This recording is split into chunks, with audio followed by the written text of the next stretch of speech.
Ndị be anyị kenekwanụ m unu. Anyị sị ka ụbọchị nke taa mara na anyị na mma. Anyị sị ka nkwenye chikwelu ya ezelụkwa. Dịka o si dị, ụmụ Igbo ewetara unu ozi gbasara maka ya bụ ife na-eme n'obodo anyị nọ n'ime ya. And nwere owe a na-azụ n'ala Igbo. Ya bụ ife ka eji maka ya wee bịa n'iru akwụkwọ n'ụbọchị nke taa. Biko gee ntị ọfụma na ya bụ update anyị ji maka ya wee bịa na Eastern News 24 ebe anyị si na-ewetara ya bụ ozi.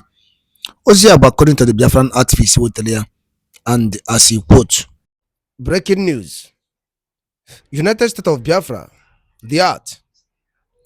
As Nnamdi Kanu Special Counsel present a new lawsuit against Reno Omokri by Nnamdi Kanu, claiming 60 billion damages for disinformation against Biafran freedom. Hear the news in details. Always, according to update Ajimakia, we been able Ogamasim Kabap also gay before one night with Reno Bosinketa. The Kiagasia before Kabaro Keliat and if any no. Over to you, sir. Council to Nnamdi Kanu and Ojimako published that Nnamdi Kanu is suing Reno Omokri. When I saw it, I was first of all surprised, and I started looking for the reason why he's suing him, and I discovered that it was because of defamation. However, Reno Omokri was employed. I believe he was employed by the APC government led by Tinubu to stand on the way of P2B, to castigate against P2B, to defame P2B. And P2B is a kind of man that he don't even reason you, whatever you say about him, he just be going his own way. Now, in the process of talking against P2B, he landed himself into a big trouble. And there will be no mercy for Reno Omokri. When Reno Omokri posted this, I think I saw it, but I did not take any cognizance, and I push it away. It is his way because he talks too much. And what did he say, or what did he wrote that put him into this problem that he's about to enter now?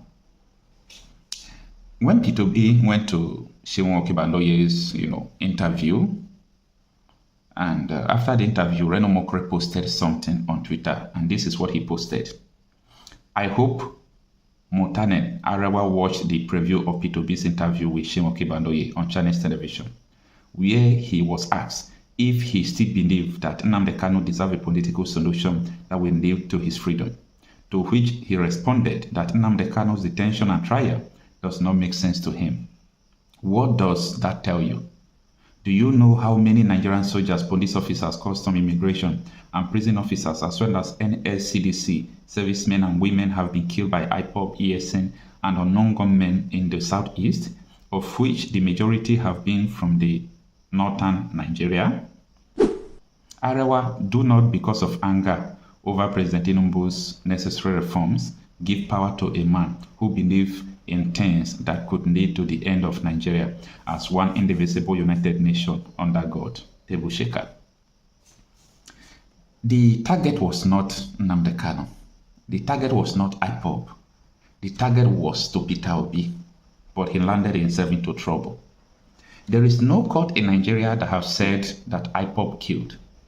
No court has established it in Nigeria that ESN killed or this one killed. By the way, up to today, you can see that a lot of people like oppose of them. My governor in one of the most troubled states in the southeast is telling you that the killings in the southeast is not from IPOB, that IPOB does not kill, that this killing in Ondo and all these places is not from IPOB. If anybody tells you that IPOB is the one killing people in Oluzon, it is not correct. Wicked politicians are sponsoring the killings in Olu. Last week in Oberuru, the APC ward chairman was killed in his house. The APC secretary was killed in his house. APC woman leader was killed in his house. I have cross-checked since the inception of this banditry. Not one PDP man has died. The controversial Joe Igbokwe yesterday wrote on his Facebook page that the killing in the southeast is masterminded, from the political goals in the southeast, that the governors are responsible for the killings in the southeast. So after all these things, I came out again. I saw that Sarah reporters also published this statement regarding the defamation. And now, Reno Omokri, he was trying to tarnish P2B's image and chances, trying to destroy his image before the northern Nigerian people. And he accused IPOB, Nnamdi Kanu, ESM of killing people. Have you ever seen Reno Omokri coming out to say that the 3 soldiers who were beheaded are from East, all of them are Igbos in Yobe? The other day, the majority of the soldiers killed in the North, they were all from, Niger Delta and Igbos. Nobody talks about that because to us it's not important. Have you ever seen Reno coming out to say that the South should be careful, that the Northerners are killing their people in soldier? How can someone be so, I don't know the adjective I would use to express how the mind of this guy is. All he's doing is just for him to get pardon from Tinubu because of the way he rubbed his name. He said Tinubu urinated in his blood. Tinubu is a drug lord. Tinubu is this. Tinubu is that. Tinubu cannot do this. Tinubu cannot do that. Harass Tinubu out of London. All these things he's doing today, he's just trying to appease Tinubu. But what he forgets is that politics is not what he think about. Someone you are talking against tomorrow might be a friend to another person, like what he did with Atiku in 2023. This is a serious problem. And one thing Reno Omokri should take note is that Nnamdi Kanu cannot sue you, and you expect that his followers should be petting you. So he should get ready for what he started. He should get ready for anything he started. I'm talking about what he started. What he started. So I am saying it categorically there that Reno Omokri should be ready for what he started. A lot of people don't like to give him out. A lot of people don't like to reason what Reno Omokri said because they said he's talked too much, it is his ways, and so on and so forth. And even sometimes if I try to talk about Reno, people will say, don't give that guy, mouth because the guy is a nuisance. But I discovered that Reno Omokri is intentionally targeting the Igbos. At a time, Reno Omokri wrote in his verified Facebook page, he said that people should not go and marry Igbos. Okay? He made that statement when Davido was preparing to marry Chioma. He said people should not go and marry Igbos. And after the marriage, he was mute, he did not tweet, he did not do anything. Not only that, so many things Reno Omokri will just make sure that he will write against Igbos. And the sole reason why he's doing that is because of P2B.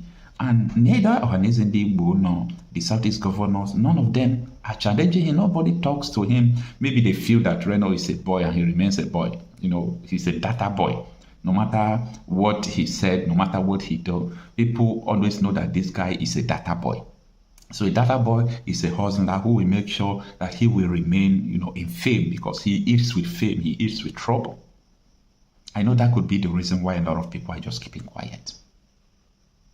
But it is so unfortunate. Now, let's go to, as you can see, this picture on the screen is the picture of, the court documents published by Aloy Ejimako. And this is what the article from the Sarah reporters read. It reads that the detained leader of the indigenous people of BIAFRA IPOB, Nnamdi Kanu, has filed 60 billion suit against social media influencer Reno Omokri for an alleged defamatory and prejudicial publication against him, IPOB, and his tribe, Ndegbo.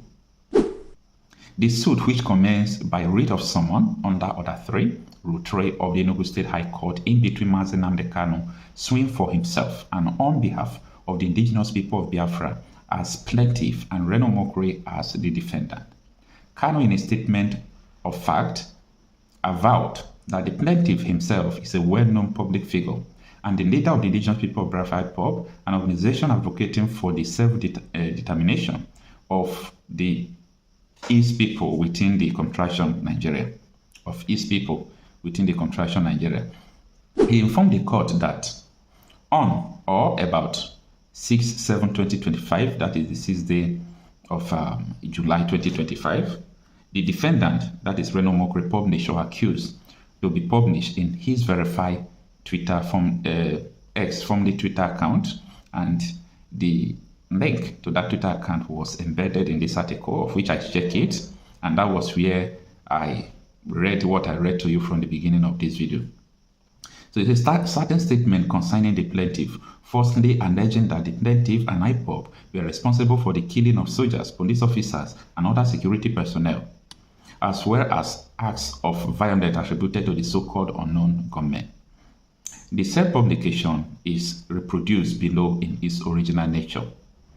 And this is what he said. That is just what I wrote, what I read out for you from the beginning, when he said that, do you know how many Nigerian soldiers, police officers cost? So, he was trying to just establish an ethnic clash. Now, the said publication described the plaintiff and IPOB as engaging in terrorist activities, including the operation of the Eastern Security Network without lawful justification or evidence. The said statements are false, business, prejudicial, and defamatory, as they portray the plaintiff as a criminal and a terrorist, thereby injuring his reputation, character, exposing him to public hatred, contempt, ridicule, and prejudicing his ongoing judicial proceedings in charge number Federal High Court Abuja CRO 383/15, pending at the Federal High Court Abuja. Plaintiff contends that as of the date of the malicious statement, that is the 6th of July 2025, no court of competent jurisdiction in Nigeria has convicted the plaintiff of any offense involving the killing of security personnel or act of terrorism, rendering the defendant's assertion factually incorrect and malicious. The defendant publication constitutes prejudicial commentary on the plaintiff pending judicial proceeding, amounting to contempt of court and a violation of the plaintiff's right to a fair hearing and presumption of innocence under Section 36(5) of the Constitution of the Federal Republic of Nigeria 1999 as amended. He informed the court that the plaintiff, through his counsel P.N. Agezie Esquire of P.N. Agezie & Co., issued a pre-action notice dated 10/7/2025 to the defendant demanding a retraction of the defamatory statement in 2 national newspapers and on the defendant's Twitter X account. A public apology admitting to the misrepresentation of facts concerning the plaintiff, a written undertaking to refrain from further defamatory or prejudicial publication. He told the court that despite his demand in the pre-action notice, the defendant failed, refused, or neglected to comply, thereby forcing him to institute the case. Among relief he sought from the court are general damages in the sum of 50 billion naira for defamation, including injury to reputation, emotional distress, and prejudice to ongoing judicial proceeding. Aggravated damages in the sum of 10 billion naira for the malicious and reckless publication of false statement by the defendant. An order directing the defendant to publish a full retraction of the defamatory statement in 2 national newspapers. So I have read that place before. Now, a perpetual injunction restraining the defendant, his agent, privies, or assigns from the further publishing or disseminating such defamatory or prejudicial statements about the plaintiff without lawful justification. Because of this action, including legal fees and expenses incurred by the plaintiff, interest on all monetary awards at the rate of 10% per annum from the date of the judgment until full payment is rate. This is the end of the article. It is lengthy, but it's important we read it all through so that people will understand what actually is Nnamdi Kanu suing for. So, that is apart. As I said before, Reno Omokri has been engaging in defamatory and all sort of rubbish with his social media accounts in Nigeria. And I think nobody is more victim to this Reno Omokri's rascality than Mr. P2B. And Mr. P2B has not done anything to it. Maybe because Reno Omokri was P2B's social media boy before. And, P2B decided to just keep mute. Reno Omokri actually has done so many damages against people. Not only IPOB, not only Nnamdi Kanu, not only Reno Omokri. What he did to Tinubu, he thought maybe he's now forgiven. I laugh. Now he's already attacking, people like Atiku he served before, Erufai, all those people, he's now attacking them. Give Reno Omokri money, he will attack President Goodluck Jonathan that he served before. That is the nature of this man. But what kind of human being is this? Anyway, as I said before, it is what it is. Reno Omokri should get ready because, we have been keeping quiet, not because we don't know what he's doing, but we decided to do so because we see that he's hustling. He wants to eat. He wants to travel. He needs money. So that is the reason why people were just overlooking him. This man is hustling. But as far as Nnamdi Kanu have sued him, it means that we all have sued him. Meaning Reno Omokri has put, his neck in one trouser with millions of people. And it's not going to be fair to him. It's not going to be easy to him. If I were him, the best thing I should do right now is just to tender apology and retract my statement, because where he's entering now, let me not say for that thing, because Reno Omokri will also be looking for who will say something that he will use to sue again. Ndị ba ngwadalo dị na-enudukwu nsi wee gee ya bụ ife wetelu n'ụbọchị uruchi nke taa. Anyị ga-anapụ nnukwu nri ya tia gbasịta maka ya bụ ife ndị a niile ụmụnne wetara anyị. Gwa ifu nche n'udo nke unu. Ngwanụ ka emesịa na ụmụnne m.